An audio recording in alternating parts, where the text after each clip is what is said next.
Hi everyone, आज हम computer science का चैप्टर नंबर 3 स्टार्ट करने वाले हैं एंड इसके अंदर हम क्वेश्चंस पहले पूछेंगे एंड देन उनके आंसर से हम इस पूरे चैप्टर को कंप्लीट करेंगे। ठीक है, तो देखो यहाँ पर हम पाइथन स्टार्ट कर रहे हैं। तो पाइथन सबसे पहले तो क्या चीज़ है ये Python. So let's see what is Python. सबसे पहले पाइथन है क्या।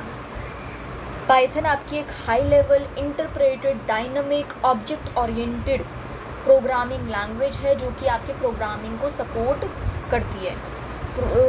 पाइथन क्या है, आपकी एक high level interpreted dynamic and object oriented programming language है। ठीक है, now second, why is Python interpreted. Python को हमने इंटरप्रेटेड क्यों कहा है, why Python is called interpreted. So Python is interpreted because the program is processed at run time by the interpreter. Python को हमने इंटरप्रेटेड इसलिए कहा है because the program is processed at runtime by the interpreter, that is converting source code into machine code। ठीक है, source code into machine code line by line, and we do not need to compile the program before executing it। So who developed Python? Python किसने बनाया था? Python basically Guido van Rossum। किसने बनाया था? Guido win रोसन ने early 90s में ये पाइथन डेवलप किया था at National Research Institute of Mathematics and Computer Science in the Netherland में उन्होंने ये डेवलप करा था। So write full form of IDLE. IDLE की फुल फॉर्म आपको बतानी है। फुल फॉर्म क्या होगी आइडल की? आइडल की फुल फॉर्म होती है इंटीग्रेटेड डेवलपमेंट लर्निंग एनवायरनमेंट। ठीक है, so why is Python easy to learn. Python easy to learn क्यों होती है? Because Python has relatively few keywords, क्योंकि पाइथन के अंदर रिलेटिवली बहुत ही कम कीवर्ड्स होते हैं, सिंपल स्ट्रक्चर होता है एंड क्लियरली डिफाइंड सिंटेक्स होता है। इसका क्लियरली डिफाइंड सिंटेक्स होता है and this allows anyone to understand and work easily in a relatively short period of time. And कोई भी एक शॉर्ट पीरियड ऑफ टाइम के लिए काम कर सकता है इस पर। So write one feature of Python library. Python library का आपको कोई भी एक वन फीचर बताना है। So Python library is very portable and cross platform compatible with Unix, Windows and Macintosh. So Python library एक बहुत ही पोर्टेबल एंड क्रॉस प्लेटफॉर्म है। इट मीन्स आप कहीं पर भी उसे कैरी कर सकते हैं, पोर्टेबल है वो। ठीक है, let me show you the page. Okay, so Python, हम कौन से क्वेश्चन पर थे? इज़ पाइथन अ कंपाइल्ड और एन इंटरप्रेटेड लैंग्वेज। क्या पाइथन एक कंपाइल्ड या फिर इंटरप्रेटेड लैंग्वेज है? The normal execution of Python programme is interpreted. जो नॉर्मल एग्जीक्यूशन, इट मीन्स जो पाइथन प्रोग्राम है वो आपका इंटरप्रेटेड है। एंड हमने ये पढ़ा था कि वो इंटरप्रेटेड क्यों उसे कहा गया है, बिकॉज जो ये प्रोग्राम है वो because this program is processed at run time by the interpreter. Like हम सोर्स कोड से मशीन कोड में कन्वर्ट कर सकते हैं। ओके,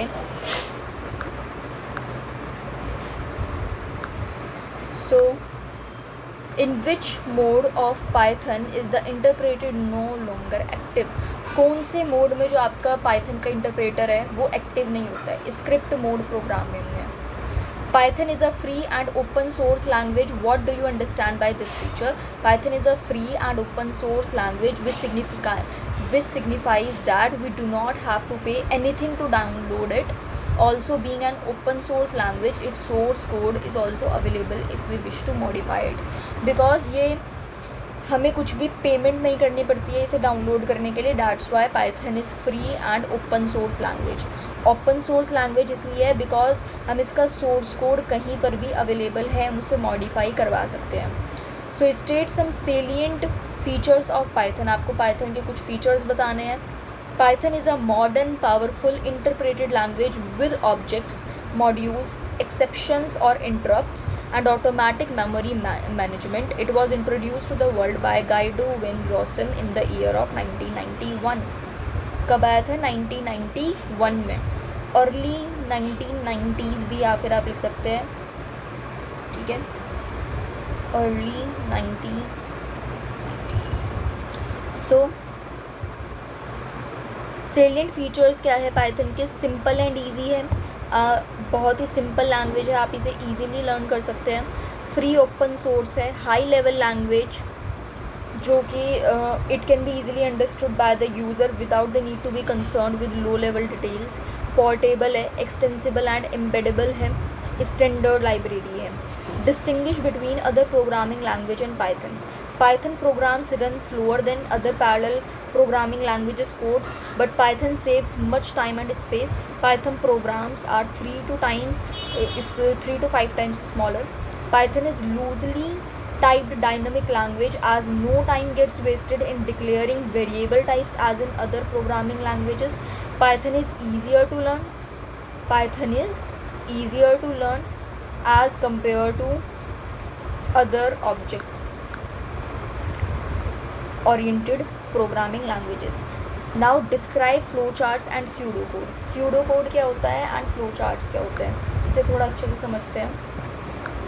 देखो, सबसे पहले flowcharts क्या होते हैं हम उसकी बात करते हैं। Flowcharts are diagrams that show the step-by-step solution to a given problem. आपको कोई भी प्रॉब्लम दी हुई है एंड फ्लो चार्ट की मदद से आप उसे एक डायग्रामेटिक फॉर्म में आप स्टेप बाय स्टेप सॉल्यूशन लिखते हैं। क्या लिखते हैं आप? स्टेप बाय स्टेप सॉल्यूशन लिखते हैं, ठीक है। नाउ नेक्स्ट स्यूडोकोड क्या है? Pseudocode is simple and informal way of writing programming code in English.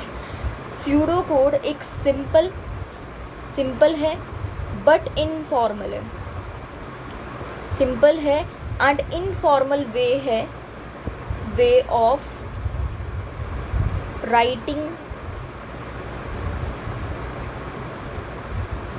programming code in English. So there are no standard rules to write pseudocode. इसलिए कोई ऐसे specific standards नहीं बनाए गए हैं pseudocode के लिखने के लिए, बिकॉज स्टैंडर्ड हम किसके लिए बनाएंगे?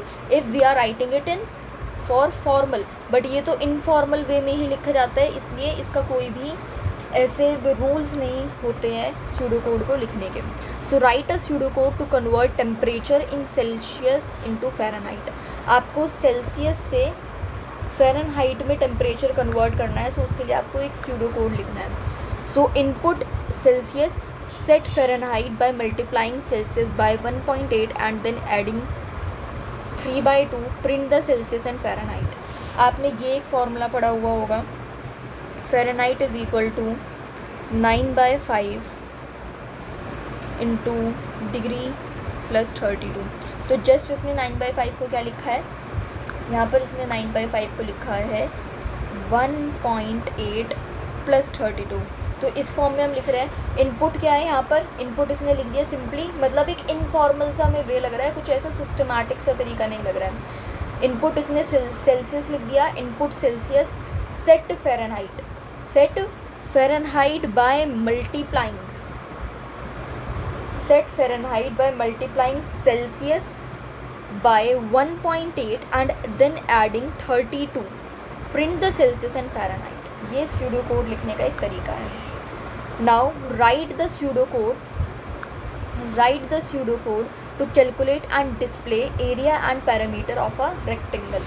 एरिया एंड पैरामीटर आपको बताना है रेक्टेंगल का। सो यहाँ पर इस साइड देखो, इनपुट लेंथ ऑफ रेक्टेंगल, ठीक है, इनपुट। अब देखो आपको एरिया एंड पैरामीटर चाहिए, तो इसलिए आपको दोनों की ही ज़रूरत होगी, अदरवाइज़ आप लेंथ या फिर पैरामीटर, एरिया या फिर पैरामीटर नहीं बता पाएंगे। Input breadth of rectangle, then set the area by multiplying. देखो एरिया क्या होता है, L into B and 2 into L plus B perimeter होता है। Set the area by multiplying length and breadth, ये आपको अलग अलग लाइन में लिखना है। नाउ नेक्स्ट हमें पेरीमीटर बताना है। Set the perimeter by adding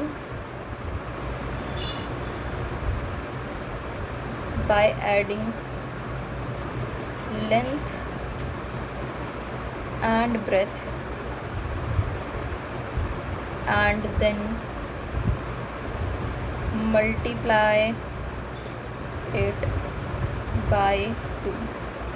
then display लिख सकते हो या फिर प्रिंट लिख सकते हो, एरिया एंड पेरीमीटर, ठीक है।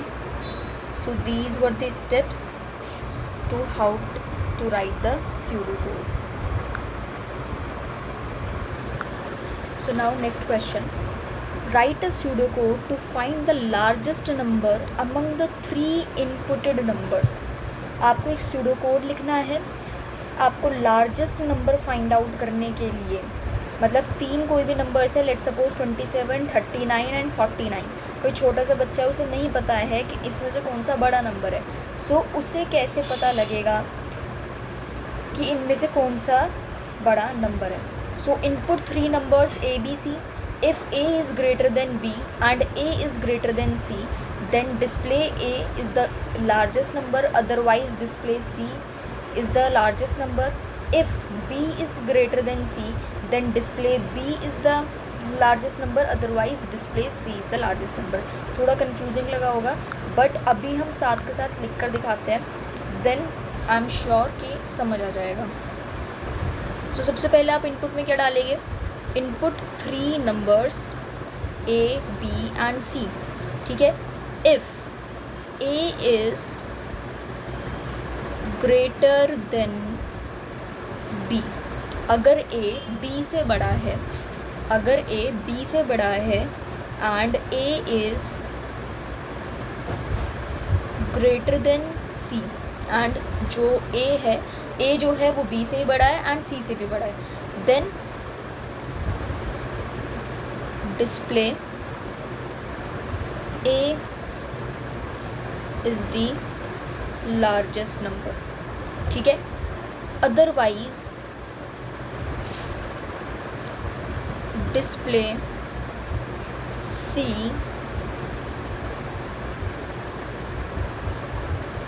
Is the largest number, otherwise display C is the largest number. If B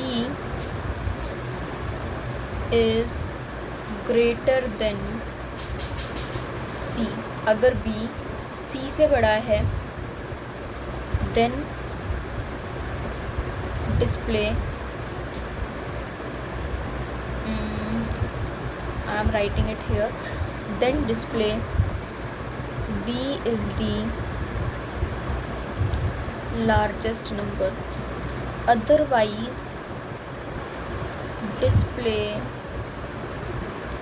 C is the largest number. It means देखो यहाँ पे क्या चीज़ चल रही है, सिंपल सी बात मैं बताऊँ। Input 3 numbers A B and C, कोई भी 3 नंबर्स 1 2 3, आपने इसका नाम क्या दे दिया, A B and C. If A is greater than B and A is greater than C, अगर A B से बड़ा है और A B से बड़ा है और A C से बड़ा है, then display A is the largest number. Otherwise C को लार्जेस्ट नंबर दिखा दो. If B is greater than C, अगर B C से बड़ा है then display B is the largest number, otherwise display C is the largest number. Simple था. नहीं समझ आया सो नेक्स्ट क्वेश्चन जब हम करेंगे उसमें पक्का समझ आ जाएगा. अब हम फ्लो चार्ट वाला एक क्वेश्चन करते हैं. Draw a flow chart to accept a number and display its table. आपको कोई भी एक नंबर लेना है एंड देन उसकी टेबल एक्सेप्ट करनी है. सो सबसे पहले हम स्टार्ट को एक ओवल शेप में लिखते हैं. देन जो भी आपका इनपुट होता है उसे आप ऐसे पैरेललोग्राम बनाते हैं. देन इनपुट n, इसके अंदर कोई भी प्रोसेसिंग आपको डालनी होती है तो उसमें आप एक रेक्टेंगल बनाते हैं. a is equal to 1. Now print a into n and इसे आप एक ऐसे पैरेललोग्राम की तरह शो करेंगे. ठीक है. सो देखो यहाँ पर आपको क्या बोला है, टू एक्सेप्ट अ नंबर. हमने a मान लिया 1 and print a into n. Input आपका कोई भी n है, a आपका 1 है. ठीक है. सो नाउ यहाँ पर प्रिंट a n. अब हम रोम्बस बनाते हैं कंडीशंस को शो करने के लिए. ठीक है. Rhombus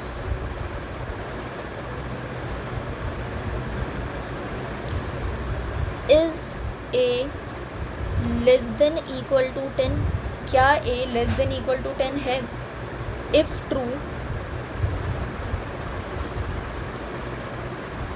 true then a is equal to a plus 1. Then a हम क्या लिखेंगे, a प्लस 1 लिखेंगे. अगर false then we will write stop. मतलब देखो सबसे पहले आपको क्या लिखना है, स्टार्ट. देन आपने कोई भी एक इनपुट डाला n.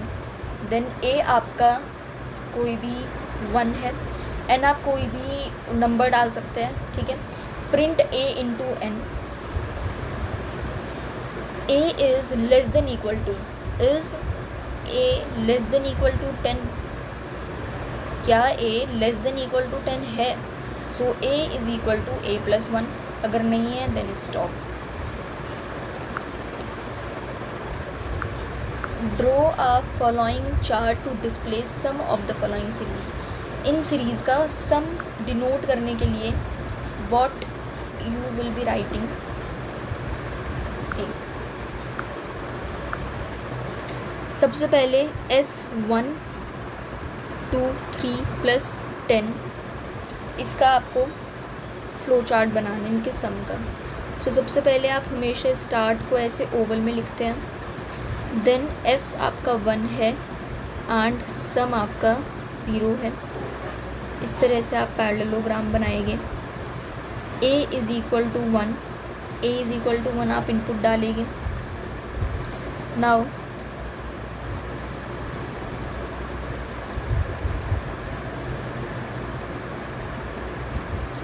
Is a less than equal to 10. क्या a less than equal to 10 है? बिल्कुल जैसा सेम हमने ऊपर बनाया था बिल्कुल वैसे ही बना हुआ है, कुछ अलग नहीं है इसमें. ठीक है. सो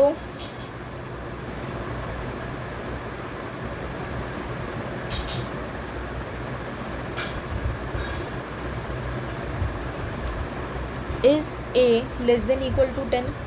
If it is false then print sum. If it is true then print f into a and sum is equal to sum plus f. Now this is a is equal to a plus 1. ठीक है। And यहाँ से this is so print सम, ये क्या हो गया आपका stop.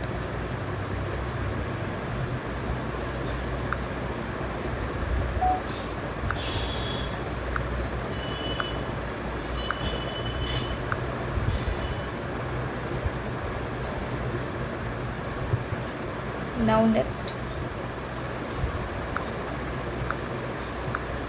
what is the difference between interactive mode and script mode in Python? Interactive mode and script mode का क्या मतलब होता है Python में? So in interactive mode, instructions are given in front of command prompt in Python shell. Python carries out the given instructions and shows the result there itself. In script mode, Python instructions are stored in a file, generally with a py extension. py extension लगता है किसी भी अगर हमें file को save करना है तो स्क्रिप्ट मोड में, and executed together in one go as a unit. The saved instructions are known as Python script or Python program. Explain how Python is interpreted. Python program runs directly from the source code. Each time Python programs are executed, the code is required. Python convert source code into machine code. हमने पढ़ा था ना ये source code into machine code. Source code written by the programmer into intermediate language, which is again translated into native language or machine language. That is then executed. So Python is an interpreted language. Give the output for the following. Next question, give the output for the following. Print apple, mango, orange, banana and SEP equal to this sign. So SCP का मतलब क्या है, हमें इनके अंदर space भी देना है, मतलब सेपरेट हो, स्पेस नहीं, separate by this kind of symbol. इस सिंबल से वो सेपरेट, उनके बीच में ये सिंबल लिखा हुआ है तो देखो इसका क्या होगा आंसर, एप्पल, और इसके बीच में ये कुछ अजीब सा सिंबल हो, मैंगो। इनके बीच में कोई भी अभी गैप नहीं है बिकॉज हमने वो कमांड ही नहीं दी थी। Orange,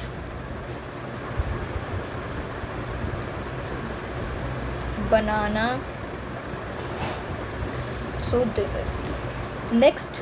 Print 1 2 3 4 5 and is equal to, and में ये लगना है, ठीक है, and separate is equal to percentage वाला साइन, ठीक है। सो 1%, 2%, 3%, 4% एंड 5, एंड ये एंड में क्या लिखा हुआ है, 4 स्टार्स लिखे हुए हैं। Print 2 4 6 8 10, print 3 6 9 12 15। सो ये इसी तरह से प्रिंट हो जाएगा simple. Give the output for the following. Print hello, print hello का आउटपुट क्या होगा, प्रिंट हेलो का आउटपुट हेलो ही होगा। प्रिंट 5.5 का 5.5 होगा। प्रिंट 4 + 6 का, अब यहाँ पर हम 4 + 6 लिख रहे हैं, सो 10 आ गया। Print a is equal to 10, so print a is equal to 10। यहाँ पर एरर है, assignment is not permitted in print this method, तो यहाँ पर हमारा एरर आ जाएगा। Can you come up with an algorithm to make a cup of T.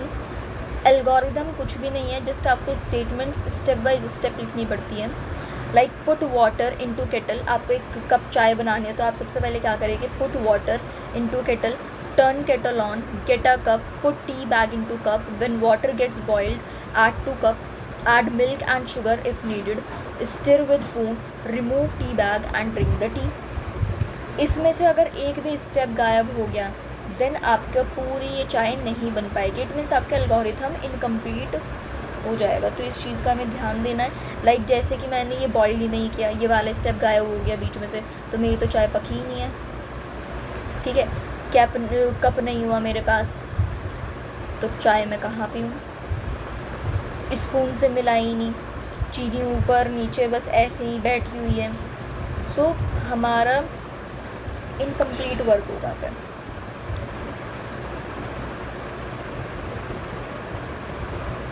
Now next, draw a flow chart to accept a number and find its factorial. Factorial का मतलब क्या होता है अभी देखते हैं। तो आपको एक फ्लो चार्ट बनाना है किसी भी नंबर को एक्सेप्ट करने के लिए and find its factorial. So start लिखेंगे read n i is equal to 1 and factorial 1 होगा एंड आई हमारे पास 1 होगा। So is i is less than equal to n if true और फॉल्स। ट्रू हुआ then factorial is equal to factorial into integer, then i is equal to i plus 1। But अगर ये condition हमारे पास false हुई it means वो direct आपका fact print कर देगा। Then stop. Now complete the following flow chart and find sum of first 20 natural numbers. आपको फर्स्ट 20 नेचुरल नंबर्स का सम बताना है, कंप्लीट करना है आपको flow chart. Start a is equal to 1, sum is equal to 0। First यहाँ पर क्या होना चाहिए, अगर ट्रू हुआ फॉल्स हुआ तो अलग अलग कंडीशंस होगी। तो फर्स्ट के अंदर is a is less than equal to 20 because हमें 20 नेचुरल नंबर्स पूछे हैं। सो हम यहाँ पर a is less than equal to 20 लिखेंगे। नाउ ट्रू कंडीशन हुई देन क्या होगा, sum is equal to sum plus a and a is equal to a plus 1। Now fourth अगर फॉल्स हुई हमारी स्टेटमेंट देन वो डायरेक्ट सिर्फ क्या प्रिंट कर देगा, प्रिंट सम। ठीक है। What is decomposition. डीकम्पोजिशन अब ये आपका साइंस वाला टॉपिक नहीं है, ये अलग है। What is decomposition. Decomposition involves breaking down a complex problem or system into smaller parts that are more manageable and easier to understand। बहुत ही आसान सी डेफिनेशन है। Decomposition वर्ड का खुद ही ये मतलब होता है कि कोई भी एक कॉम्प्लेक्स प्रॉब्लम है एंड आप उसे ब्रेक डाउन कर रहे हैं एक छोटे स्मॉलर पार्ट्स में जो कि ज़्यादा मैनेजेबल है एंड आप इजीली उसे अंडरस्टैंड कर सकते हैं। ठीक है। The small parts can then be examined and solved और designed individually as they are simple to work with. जो smaller parts can be examined, क्योंकि जो हम छोटे पार्ट्स में से इसलिए तोड़ते हैं, ब्रेक डाउन इसलिए करते हैं बिकॉज स्मॉल पार्ट्स को एग्ज़ामिन करना ज़्यादा ईजी होता है एंड हम ज़्यादा एफिशिएंसी के साथ उसे एग्ज़ामिन कर सकते हैं स्मॉलर पार्ट्स को। The smaller parts can be examined and solved or designed individually as they are simpler to work with. Now, next. So, question मैं यहाँ पर लिख दूँ इस आंसर का क्वेश्चन क्या है। Draw a flow chart to add and display all the even numbers starting from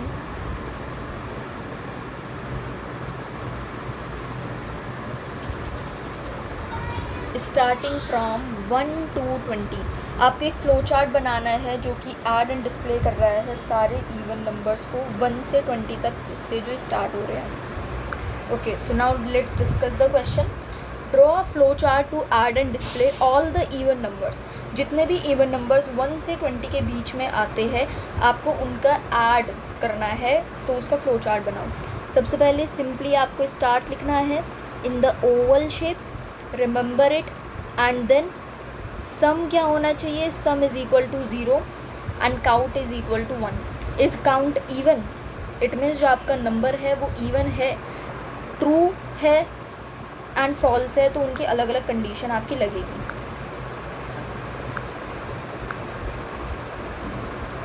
सो अगर आपकी स्टेटमेंट ट्रू है so sum is equal to sum plus count. Sum आपका यहाँ पर लिखा हुआ था sum is equal to 0 and यहाँ पर स्टार्ट लिखा हुआ था in the oval shape. False है then count is equal to count plus 1. Is count is equal to 20. क्या काउंट 20 है? देखो यहाँ पर ये फॉल्स आएगा and then this is to be true. Is count 20.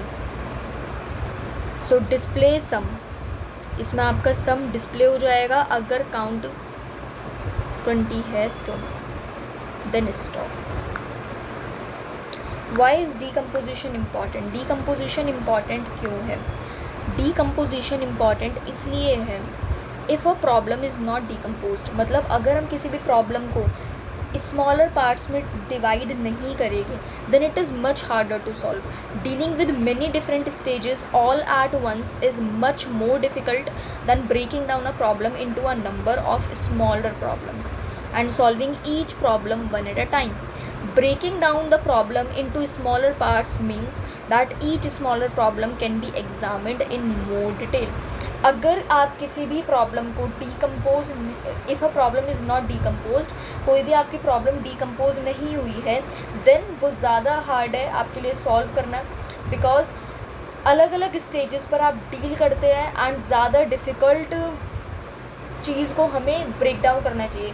For example अपनी प्रैक्टिकली भी आप ये चीज़ देख सकते हो, जैसे कि आपका कोई भी एक बहुत ही टिपिकल सा चैप्टर है, जैसे अभी आप फिज़िक्स का चैप्टर नंबर 2 कर रहे हैं जैसे कि काइनेमैटिक्स. ठीक है, आप एकदम से ये सोच के बैठ रहे हो कि मैं तो एक दिन में इसे ख़त्म कर दूँगा. दैट्स इम्पॉसिबल, बिकॉज अगर आप बिल्कुल करेक्ट एफिशिएंसी के साथ इस चैप्टर को कंप्लीट करना चाहते हैं, बिल्कुल एफिशिएंसी के साथ, एक दिन में हाँ हो जाएगा एक दिन में. बट अगर आप पहली बार इस चैप्टर को पढ़ रहे हो, काइनेमैटिक्स का चैप्टर आप स्टार्ट कर रहे हो फिज़िक्स का, सो आपको उस टॉपिक को स्मॉलर पार्ट्स में, तभी तो टीचर्स आपके 10-12 लेक्चर्स लेते हैं, छोटे छोटे पार्ट में उस चैप्टर को कंप्लीट करा जाता है विद प्रॉपर एफिशिएंसी. ठीक है, सो that's Y decomposition method is important in the computer system also and in the practical life also. ठीक है. Now the last question is Python case sensitive? What is meant by the term case sensitive in programming language? Case sensitive term का यहाँ पर मतलब क्या होता है? Yes, it is text or typed input that is sensitive to capitalization of letters is called case sensitive. Text या फिर typed input जो भी है, अगर वो आपके लेटर्स के कैपिटलाइजेशन पर सेंसिटिव है तो हम उसे केस सेंसिटिव कहते हैं. केस सेंसिटिव जैसे कि आपका अपर केस में आप लेटर्स लिखते हैं, आप लोअर केस में लेटर्स लिखते हैं, like U L, what I am writing, yes, जैसे मैन, इसे अपर केस में लिखा, ये स्मॉलर केस में लिखा. ठीक है. सो फॉर एग्जांपल कंप्यूटर को मैंने बिल्कुल सही तरीके से लिखा, जैसे कि एक वर्ड को लिखना चाहिए first letter always capital then बाकी स्मॉल, एंड दूसरा मैं छोटा सी सब कुछ स्मॉल लेटर्स में लिखूँ. So are two different words because the C is in the upper case and one in lower case. So that's why ये भी कंप्यूटर को कन्फ्यूज़न हो जाती है कि उसके हिसाब से ये दोनों वर्ड सेम नहीं है, बिकॉज आपने इनके लेटर्स चेंज कर दिए हैं. ठीक है. This is not equal to computer according to the computer system. ठीक है. So Python case sensitive होता है. It means text or typed input that is sensitive to the capitalization of the letters is known as case sensitive. So I hope आपको कुछ तो इस chapter में समझ आया होगा, बिकॉज क्वेश्चन से मैंने ये देखा है ज़्यादा अच्छे से समझ आता है as compared to read the theory of the chapter.